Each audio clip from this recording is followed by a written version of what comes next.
करना है। तो दोस्तों सबसे पहले तो मैं आपको बता दूं कि इस एमकोल का जो उपयोग है, एप्लीकेशन है, उसको जो देखने का नजरिया है वो हमें थोड़ा सा बदलना पड़ेगा। अभी तक हम एमकोल को देख के ऐसा ऐसा देख रहे थे उसको कि एमकोल से के साथ हमें कोयले को रिप्लेस करना है। तो हम गए, लोगों से मिले, एलओआई भी लाए, सब कुछ किया, लेकिन ये हुआ एक सेक्टर।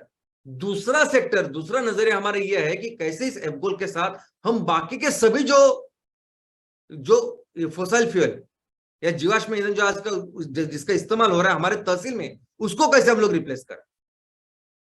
हमें अपने तहसील को इस ईंधनों में सेल्फ सफिशिएंट बनाना है। आज हमें अपने तहसील में एमकोल की इकोनॉमी की शुरुआत करनी है। जो भी आपकी जरूरत है ईंधन और ऊर्जा की, उसको पूरा करना है एमकोल के साथ। और इसकी शुरुआत में क्या करेंगे, पहली कैटेगरी क्या है, तो चलो कुकिंग। तो खाना पकाने के लिए जहां भी घरेलू हो, होटल हो, इंडस्ट्री, तो बार बार मैं ये ऊर्जा को आपको दे रहा हूं, सामने दिखा रहा हूं। उसका कारण है कि आप समझे कि एस्टैब्लिश है सब कुछ। ये जो बाजू वाला चूल्हा आपको दिख रहा है, ये होटल वाला चूल्हा है, ये बड़े बड़े होटल रेस्टोरेंट है उसका वाला चूल्हा है। जहां जहां आज हमारे तहसील में, जहां जहां, एक तो सबसे पहले तो जिसके पास चूल्हा ही नहीं है वो तो सबसे इंपॉर्टेंट प्रायोरिटी, लेकिन जो अगर एलपीजी इस्तेमाल कर रहा है, नेचुरल गैस इस्तेमाल कर रहा है, उसको भी रिप्लेस करना है हमारे एमकोल के साथ। इसका कारण क्या है, आज एलपीजी की कॉस्ट देखिए आप। जब आप ये हम सब मिलकर ये काम करोगे, हम बहुत एक फायदा हमारे ग्राहकों को करके देने वाले हैं। आज एलपीजी का सिलेंडर 1100 रुपए है। घरेलू जो गैस है वो 72 से लेके 75 रुपए प्रति किलो है। वही अगर आपका कमर्शियल कुछ है, अगर आप दुकान चलाते हो, आपका होटल है, कुछ है, तो वही सिलेंडर, वही गैस आपकी 105 से लेके 110 रुपए किलो है। तो ऐसे ईंधन को अगर आप एमकोल के साथ रिप्लेस करेंगे, आप सोचिए कितना पैसा उनको बचे। अगर 1 किलो एलपीजी के लिए आप 1.5 किलो अगर एमकोल भी इस्तेमाल करते हैं, तो कितना कॉस्ट बचेगा। हमारा यही उद्देश्य है कि हमारे यहाँ बहुत छोटे छोटे जो व्यावसायिक है, बिजनेस करते हैं, धंधा करते हैं, रोजी रोटी उनके ऊपर है, जो गाड़ी लगाते हैं, जो छोटे छोटे होटल जिनके पास है, आप ये अगर बदलाव करोगे, एक सिंपल चीज उनको करके दोगे, तो आपको शायद अंदाजा नहीं कितना पैसा उनका बचेगा, कितनी प्रॉफिट में उसकी उपलब्धि होगी। और क्यों देना उनको पैसा। देखो आज अगर एलपीजी जो हम इस्तेमाल करते हैं, किसको जा रहा है वो पैसा जा रहा है किसी बाहर वाले को। उनसे हम लोग एलपीजी लाके रिफाइनिंग करके हम लोग इसको इस्तेमाल कर रहे हैं। क्यों बाहर लोगों को पैसा दे। हम अपने लोगों को ये एमकोल बेचे और वो सब पैसा हमारे किसानों को देना। और बहुत सिंपल है, यानी आज एलपीजी का एक सिलेंडर आप यहां से वहां नहीं लेके जा सकते, बहुत रेस्ट्रिक्शन है उस पर। ये तो गेहूं चावल जैसा है एमकोल, जहां भी आपको चाहे इस्तेमाल कर सकते हैं, एकदम सुरक्षित। इसका धमाका नहीं होता एलपीजी जैसा, तो बिल्कुल ये ज्वलनशील नहीं है।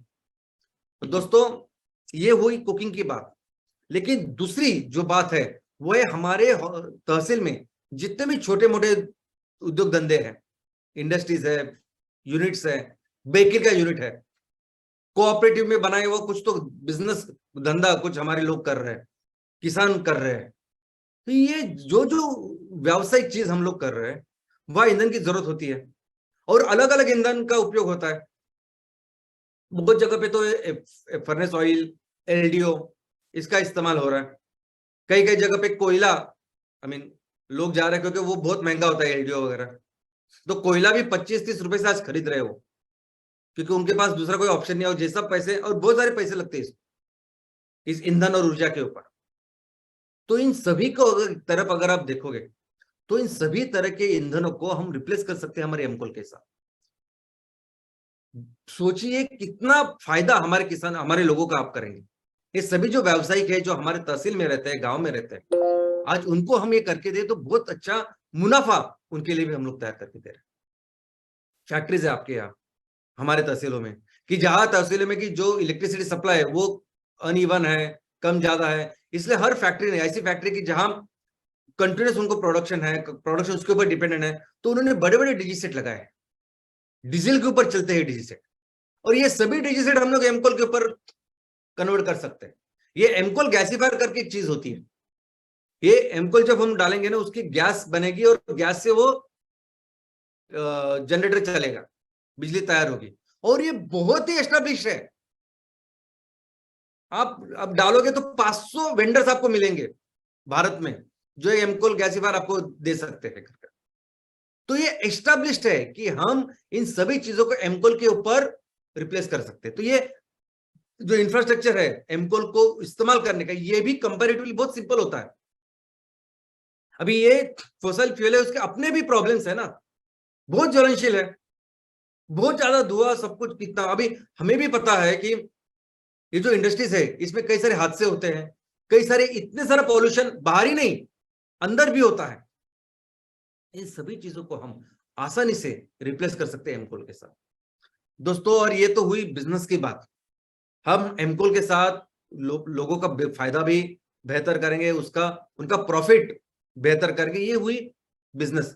लेकिन दूसरी तरफ अगर आप देखोगे तो एक बहुत ही इंपॉर्टेंट सामाजिक सोशल काम कर सकते हैं हम लोग एमकोल के साथ। आज पूरी भारत में मैक्सिमम जगह पे इलेक्ट्रिसिटी पहुंची है, लेकिन फिर भी आदिवासी क्षेत्र एक ऐसा क्षेत्र है, उसमें रहने वाले हमारे सैकड़ों सालों से रहने वाले, हजारों सालों से रहने वाले हमारे जो आदिवासी भाई बहन है, आज भी वहां उनके यहाँ बिजली नहीं है। वहां एक तो वन विभाग उनको बिजली का कनेक्शन लगाने नहीं देता, जिसका कारण यह है कि वो जो बड़े बड़े टावर्स लगते हैं, ट्रांसमिशन वायर्स लगती है, वो अलाउ नहीं करते। मुंबई के आजू बाजू जो है इलाके, वहां अभी तक बिजली नहीं, तो only because of this point है। तो सोचिए कितने सारे ऐसे प्लेसेस है। अभी आपके सामने एक एग्जांपल है कि ऐसा ही एक शहर है साउथ में, उसके बाजू में एक ऐसे पहाड़ी इलाका है जहां आदिवासी भाई बहन रहते हैं। वहां लगभग 8 गांव है, 300 से ज्यादा उनके परिवार वहां रहते हैं। राज्य सरकार ने वहां एक कॉन्ट्रैक्टर को कॉन्ट्रैक्ट भी दिया कि आप जाओ और उसको लगाओ, सब परमिशन भी दी। अभी इस कॉन्ट्रैक्टर ने पैसे लेके सरकार से, उसको वो पहाड़ी पे चलना था और उनको इलेक्ट्रिसिटी देनी थी। अभी इन लोगों ने बोला है कि आप अगर इलेक्ट्रिसिटी लाते तो हम पूरा आपको सहयोग करेंगे, मदद करेंगे, आपको जो चाहिए वो करेंगे। इन लोगों ने अपने सर के ऊपर वो पोल लेके 8 किलोमीटर, वो कॉन्ट्रैक्टर के पोल, वस्तु, सामान जो भी था ना, 8 किलोमीटर चल के गए ऊपर, बिना कोई पैसा वैसा लेके, ऐसे ही कि गांव के लिए बिजली ला रहे हैं आदमी। और वो करने के बाद में ये कॉन्ट्रैक्टर बोला कि ठीक है, ये तो हुआ, अभी मुझे हर घर के पीछे 2500 रुपए चाहिए, 2500 चाहिए, तब मैं आपको कनेक्शन दूं। कहां से लाएंगे 2500 रुपए? और फिर इन्होंने ये ऐसा अनोखा आंदोलन किया घुटनों के ऊपर। ये परिस्थिति है। दूसरे पर ये गांव है जो रिलोकेट होना चाहता है। ये ऐसा गांव है कि जो चाहता है कि हमें यहां से आप निकालो, क्योंकि यहाँ बिजली नहीं है, ना स्कूल है, ना मेडिकल फैसिलिटी है, ना कुछ है। तो ऐसी जगह पे हम क्या कर सकते हैं? तो दोस्तों, ये जो इक्विपमेंट आपको देख रहे हैं, जो मशीन आपको देख रहे हैं, ये प्रोजेक्ट अभी 10 किलोवाट की बिजली बना रहा है। ये वो मशीन है जो एमकोल के ऊपर चलेगा, जो गांव में हम लोग लगा सकते हैं, और इस एक मशीन से 100 घरों में आज बिजली जा सकती है। तो एमकोल को लेकर सिर्फ बड़े बड़े पावर प्लांट उससे बिजली बनाएंगे ऐसा नहीं है। जितनी भी हमें बिजली चाहिए, जितनी भी छोटी जैसी भी चाहिए, उस तरह की बिजली आज हम लोग बना सकते हैं। और ये अलग अलग यूनिट्स है जो आप देख रहे हैं, ये अलग अलग कैपेसिटी के अलग अलग भारत में बने हुए यूनिट्स हैं, जो जिससे हम हर जगह बिजली का निर्माण कर सकते हैं हमारे एमकोल से। तो सोचिए कितना बदलाव पॉसिबल है, कितना बदलाव हम लोग ला सकते हैं। ये इंस्टीट्यूशंस, हॉस्पिटल्स, कई सारे ऐसी जगह है कि जहां बिजली की जरूरत है, बिजली के कनेक्शन है, लेकिन वो कितनी बिजली आती है हम सबको पता है। और ट्रांसमिशन लॉस दोस्तों, ये लोकसभा से लोकसभा से मिला हुआ उत्तर है कि आज भी 20% से ज्यादा ट्रांसमिशन लॉस है। जो भी बिजली का निर्माण होता है, जब तक वो जाती उपभोक्ता के पास, 20% बिजली का लॉस हो रहा है। इतने रिसोर्सेस, पैसे का लॉस हो रहा है, और इसीलिए वो बिजली महंगी हो रही है सभी लोगों के लिए। ये पूरा ट्रांसमिशन की जरूरत ही नहीं ना, जब डिसेंट्रलाइज वे में हम बिजली का निर्माण कर सकते हैं, वैसे तैयार किए हुए हमारे इस एमकोल के साथ, तो ट्रांसमिशन लॉस में कितना सारा पैसा हम लोग बचा सकते हैं। दूसरा, पानी। ये बड़े बड़े जो पावर प्लांट है ना, ये इनको बहुत ज्यादा पानी लगता है। 500 मेगावाट का अगर एक प्रोजेक्ट है तो उसको 65 MLD यानी 5 लाख लोगों को जितना पानी लगता है ना, उतना पानी लगता है एक प्रोजेक्ट को। 500 मेगावाट का पावर प्लांट जो कोयले के ऊपर चलता है। आज हमारे देश में ऐसे लगभग 400 यानी 2 लाख मेगावाट इतनी बिजली निर्माण हो रही है कोयले से हमारे देश में। तो ऐसा समझे कि लगभग 20 करोड़ लोगों का पानी इस्तेमाल हो रहा है। और ये क्या करता है कि बड़े बड़े रिवर पानी स्रोत जो होते हैं,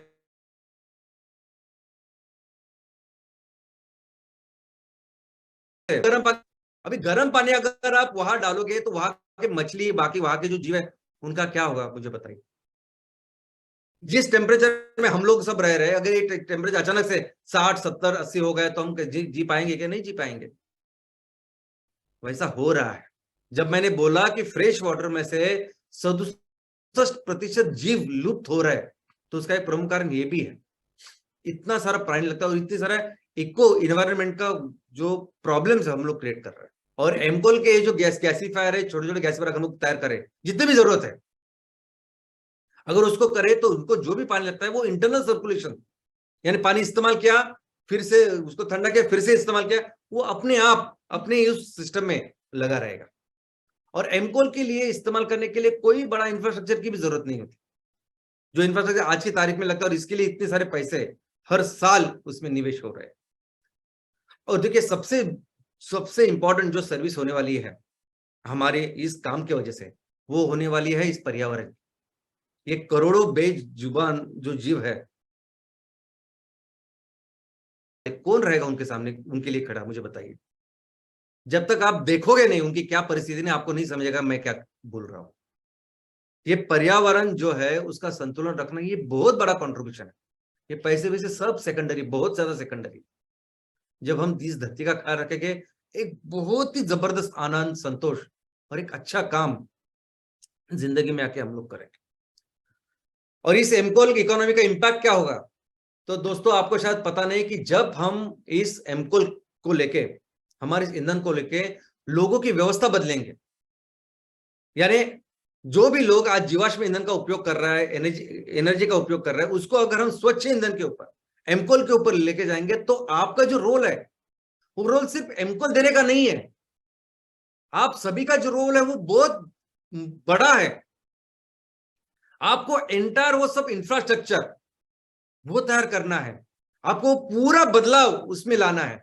आप सिर्फ एमकोल के सप्लायर नहीं है, आप हर चीज में आपको वो व्यवस्था ही बदलनी है। घरेलू अगर आपको वो सिलेंडर बदलने हैं तो आपको चूल्हा भी देना है। इंडस्ट्री में जाके अगर आप फर्नेस ऑयल, एलडीओ को अगर कोयले पे, हमारे एमकोल के ऊपर लेके आ रहे हो, तो वो व्यवस्था बदलनी है। और हो सकता है कि उनके पास अभी पैसे नहीं हो सकता है कि जो लोग ये करना चाहे उनके पास पैसे नहीं, कि आप जो स्टोव दे रहे हो या बाकी सब सिस्टम लगा रहे हो उनके पास अभी पैसे नहीं, तो अगर उन्हें ईएमआई के ऊपर भी हम लोग कर सकते हैं। और ये ईएमआई से उनको जितने भी पैसे देने हैं, कई से उनके पूरा पैसा 1 साल के अंदर ही लेके जाएगा। इतना फर्क है दोनों ईंधनों में। अगर आज कोई कमर्शियल एलपीजी का इस्तेमाल कर रहा है और हमारा एमको लेके, कितना फर्क है, कितना पैसा बचेगा उसका। आज कोई एलडीओ का इस्तेमाल कर रहा है, फर्नेस ऑयल का कर रहा है और एमको पे आ जाएगा, तो कितना पैसा बचाएगा। तो ये सभी जो है हमारे तहसीलों में जब ये काम करेंगे तो हम हमारे लोगों का भी फायदा करेंगे और उसको सिस्टमेटिकली वे में करेंगे। और आपका रोल ये सब व्यवस्था बदलने का भी है और फिर पूरी जिंदगी उसको वो फ्यूल सप्लाई करने का भी है। तो सिर्फ इसी काम से अगर आप देखोगे कितना रेवेन्यू पॉसिबल है, तो 1000 करोड़ तक आराम से, आई मीन आप सोचिए पूरी व्यवस्था अगर हमें बदलनी है तो 1000 करोड़ तो बहुत कम है। इतना व्यापार, रेवेन्यू का निर्माण इस एक चीज से होता है। और दोस्तों एम्प्लॉयमेंट अगर आप देखोगे तो हमारे यहाँ जो बेरोजगारी है आज हमारे गांव में या आजू बाजू हर जगह, गांव में नहीं शहरों की भी ऐसी परिस्थिति। 2 तरह की बेरोजगारी, एक दिखती है जहां हमें पता है कि जो पर्सन है वो घर पे बैठा हुआ है, उसको काम धंधा नहीं है। और दूसरी है जो दिखती नहीं है, जिसको कहते हैं छुपी बेरोजगारी, खुली बेरोजगारी और छुपी बेरोजगारी। अभी छुपी बेरोजगारी यानी क्या? तो वहां पढ़े लिखे लोग, यानी ऐसे लोग कि जिन्होंने बहुत अच्छा शिक्षण लिया है, जो टेक्निकल है, सब कुछ है, लेकिन काम क्या कर रहे हैं? तो बहुत लो लेवल का काम कर रहे हैं। आज भारत ऐसा देश है कि मैक्सिमम इंजीनियर्स हमारे यहाँ तैयार होते हैं, मैक्सिमम टेक्निकल लोग हमारे यहाँ तैयार होते हैं, लेकिन वही अगर आप देखोगे कि कहाँ काम करते, तो एक सिंपल क्लर्क की अगर एडवर्टाइजमेंट निकलती है तो ये सभी लोग वहां उनको अप्लाई करते हैं। ऐसी आज की परिस्थिति है। तो जब ये काम करेंगे हम, ये इस तरीके के काम है, ये सभी इंजीनियर, सभी टेक्निकल लोग, चाहे वो टेक्निकल एग्रीकल्चर में हो, यहाँ हो, कितने सारे एग्रीकल्चर के जो अच्छे अच्छे लोग पढ़े लिखे वो दूसरी जगह काम कर रहे हैं, जिसका संबंध ही नहीं कुछ एग्रीकल्चर से। तो सोचिए इन सभी लोगों को एक बहुत बेहतर एम्प्लॉयमेंट हम देंगे। और सबसे ज्यादा फायदा अगर किसका होगा, बड़ा किंग, सबसे राजा कोई होगा तो हमारा किसान। उसके हाथ में है ये एमकोल बनाना। दोस्तों ये इक्विपमेंट कोई भी बना लेगा, अमेरिका बनाएगा, चाइना बनाएगा, कोई भी बनाएगा। उधर ईंधन बनाना जरूरी है, ईंधन हमारा किसान बनाएगा। सबसे ज्यादा फायदा अगर किसका होगा तो किसानों का होगा। और ये प्याज और बाकी के जो हम लोग प्रोडक्ट्स रहते हैं उससे जैसा नहीं है। अभी देखिए ना कॉटन की क्या परिस्थिति है। कॉटन को जितना चाहिए, कॉटन कपास, अभी उस कपास के लिए जितना रेट चाहिए उतना रेट नहीं मिल रहा है मार्केट। शुगर इंडस्ट्री में कभी कभी रेट बिल्कुल नहीं मिलता। अभी आज शुगर का जरा बेहतर अंतरराष्ट्रीय भाव चल रहा है, इसलिए शायद मिलेगा। तो जब भी सप्लाई कम होता है, मार्केट रेट अच्छा होता है, हमारे सभी किसान भाई फिर वो खेती करते हैं। जब तक वो खेती करते हैं और मार्केट में फिर सप्लाई बढ़ती है, उसका रेट कम होता है, इनके पैसे निकलते हैं।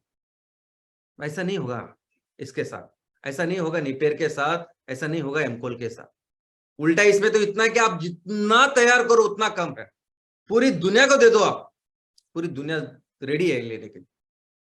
और सबसे इंपॉर्टेंट ये है, देखो क्या है कि आप सोचिए कि अभी हम एक नए व्यवस्था का निर्माण कर रहे हैं। जो भी चीज हम लोग कर रहे हैं ना, यानी नेपियर ग्रास को आज तक लोगों ने सिर्फ फॉडर यानी गुरों के लिए चारा करके उसका इस्तेमाल किया। तो उसको गीलापन ज्यादा चाहिए ना, जब हमारे गाय भैंस खाते हैं तो उस खाने में पानी ज्यादा चाहिए, इसलिए वैसे हार्वेस्टिंग है कि जिसमें पानी 80% 85% होता है। लेकिन इसी नेपियर ग्रास को जब बायोमास के लिए हम उसकी खेती करेंगे, उसका हार्वेस्टिंग पैटर्न बदलना है, कई सारी चीजें हैं। और एमकोल सिर्फ ये नहीं है, एमकोल एक ऐसी चीज व्यवस्था है कि पूरी चीज वो कर सकता है। हमारे यहाँ के जो बच्चे हैं, हमारे यहाँ के जो इंजीनियर्स है, हमारे यहाँ आईटीआई में पढ़ने वाले जो बच्चे हैं, उनको बताओ ये चीजें, बताओ कि इस एमकोल के साथ क्या क्या कर सकते हैं। वो लेके आएंगे सॉल्यूशंस। इनोवेशन कितना जरूरी है, कितना रिसर्च डेवलपमेंट हो सकता है, कितने सॉल्यूशन निकल सकते हैं बाहर से, ये यहाँ से निकल के। ये गैसीबर वगैरह सिर्फ ग्रॉसली मैंने बताया, लेकिन छोटे छोटे कितने आविष्कार हो सकते हैं, कितनी पॉसिबिलिटीज है। और दोस्तों आज की परिस्थिति तो ऐसी है, मैं आपको बोलता हूं कि हमारे देश में बिल्कुल कुछ रिसर्च डेवलपमेंट इनोवेशन चीज ही नहीं होती है। मैं आपको बोलता हूं सच्ची चीज कि अभी 26 जनवरी को जो हमने इवेंट किया, हमने इनिशियल बहुत ज्यादा प्रोजेक्ट अभी लगने हैं, प्लांट एंड मशीनरी चाहिए होती है, तो हमने जो यहाँ के अभी बायोमास ब्रिकेट बनाने वाले इतने सारे वेंडर्स है भारत में, कुछ वेंडर से सामान लिया। ऑफकोर्स जो टोरीफैक्शन है जो वो तो हम लोग तैयार करेंगे, वो तो कोई नहीं करता, लेकिन जो बायोमास ब्रिकेट ही बनाते हैं तो उनसे आप सप्लाई करो, क्योंकि हमें जल्दी देना है, हमारे जो फैक्ट्रीज है उसमें देना है, इसलिए करके उनको ऑर्डर दिया, पूरा पैसा भी दिया। और बाद में पता चला कि ये बायोमास ब्रिकेट बनाने वाली जो मशीन है वो भी कोई नहीं बनाता, ये मशीन्स भी लोग चाइना से लेके आते हैं। ये सभी जो बैठे हुए हैं ना, जो आपके दिखाएंगे, देखेंगे आपके 500 लोग बैठे हुए वहां जो आपको सप्लाई कर सकते हैं, ये सभी सिर्फ वेंडर, ये सब मार्केटिंग एजेंट है। चाइना से वस्तु ली, अपना स्टैंप मारा और बेचा। इस तरह की परिस्थिति है। छोटे छोटे चीजों के लिए हम लोग चाइना के ऊपर डिपेंडेंट, छोटी छोटी चीजों के लिए, यानी एग्रीकल्चर इक्विपमेंट से लेके ये बाकी सभी चीज जो आज हम एक्चुअल कर रहे हैं किसानों के लिए, आपके लिए, हमारी सभी फैमिली के जो हम लोग कर रहे हैं, उसमें समझ में आता है कि कितनी जरूरत है हमें। और क्या बच्चे हैं हमारे, ये वही बच्चे हैं ना। आज पूरी दुनिया में अगर आप जाओगे, नासा की जो साइंटिस्ट है उसमें 60% भारतीय है। कोई किसी भी कंपनी में जाइए आप, एप्पल से लेके अमेजोन से लेके किसी भी कंपनी में जाओ, R&D सेक्शन है, उसमें मैक्सिमम भारतीय मिलेंगे आपको। पूरी दुनिया में जो बड़े बड़े संगठन है उसको चलाते हैं भारतीय। कुछ भारतीय तो पंतप्रधान भी बन गए बाहर जाके। अरे ऐसा ब्रेन है हमारा, और क्या कर रहे हैं हम? और ये आपकी मेरी हम सबकी जिम्मेदारी है। जिस तहसील में हम लोग काम कर रहे हैं, ये विचारों को आप अपने वहां के जो तहसील के जो कॉलेजेस है, आईटीआई के कॉलेजेस है, इंजीनियरिंग के कॉलेज है, हमारे तहसील में नहीं, बाजू के तहसील में, डिस्ट्रिक्ट में, उनसे बात करो। उनके जो हेड ऑफ द डिपार्टमेंट है, प्रोफेसर, उनके साथ बात करो। दो इनको प्रोजेक्ट्स कर सकते हैं ना ये अगर बच्चे कुछ लेके आते हैं, आविष्कार, इनोवेशन, उनके साथ एक स्टार्टअप तैयार करते हैं।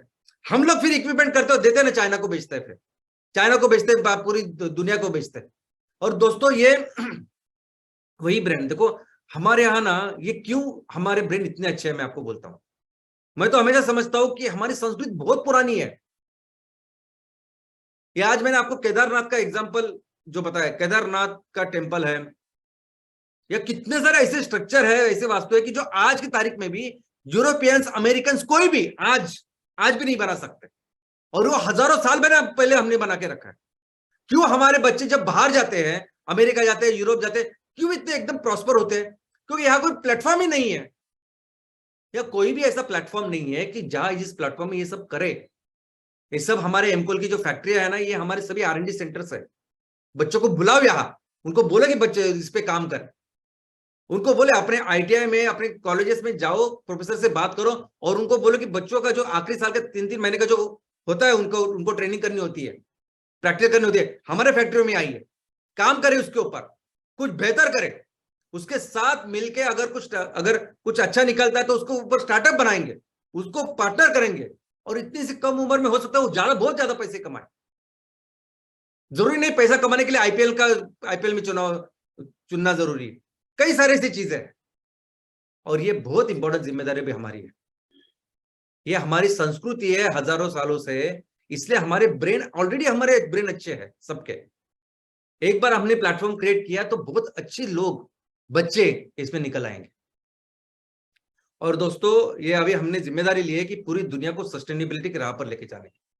और मैं आपको बोलता हूं, दुनिया की आबादी 700 बिलियन नहीं, 1000 बिलियन भी हो कल जाके, और जितनी भी टेक्नोलॉजी हम लोग कर रहे हैं वो और बेहतर अगर हो, और ज्यादा ऊर्जा की जरूरत, ईंधन की ऊर्जा भी अगर मनुष्य को हो, तो भी कोई बात नहीं, तो भी कोई प्रॉब्लम नहीं। जितने भी हमें ईंधन चाहिए, जितनी भी ऊर्जा चाहिए, जो भी हमें हमारी जरूरत है, वो पूरी हमारी धरती में आराम से पूरा कर सकती है, करोड़ों साल से। वो